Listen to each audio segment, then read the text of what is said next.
Sa isang malaparaisong kagubatan, naglalakad si Matsing at si Pagong. Nang may makita silang isang natumbang puno ng saging. Hatiin natin ito, sabi ni Matsing.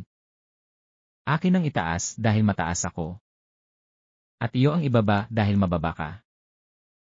Si Pagong, bagamat nagduda, ay pumayag. Matyagang inalagaan ni Pagong ang kanyang bahagi.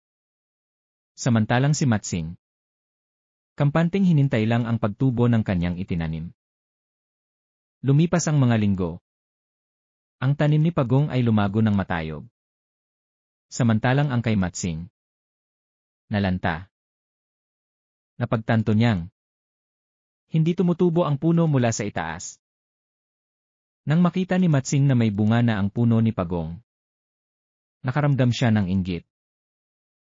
Bakit siya ang may saging? Dapat akin yon. Bulong niya sa sarili. Hindi na nag-atubili si Matsing.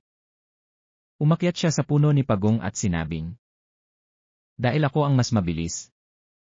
Ako ang mauunang kumain ng saging. Habang abala si Matsing sa pagkain, naisip ni Pagong ang isang matalinong paraan. Kung siya'y akyat, siguradong bababa rin siya. Sabi ni Pagong habang naglagay ng matutulis na tinik sa paanan ng puno. Nang mabusog si Matsing, sinubukan niyang bumaba.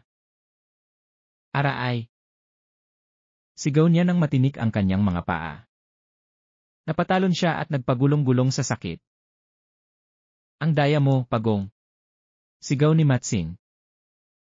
Hindi kita dinaya, Matsing, sagot ni Pagong. Ikaw ang nandaya. Kaya bumalik lang sa'yo ang ginawa mo.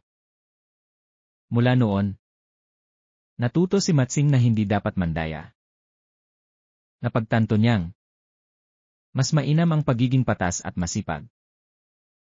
At sa kabila ng lahat, naging magkaibigan muli sila ni Pagong.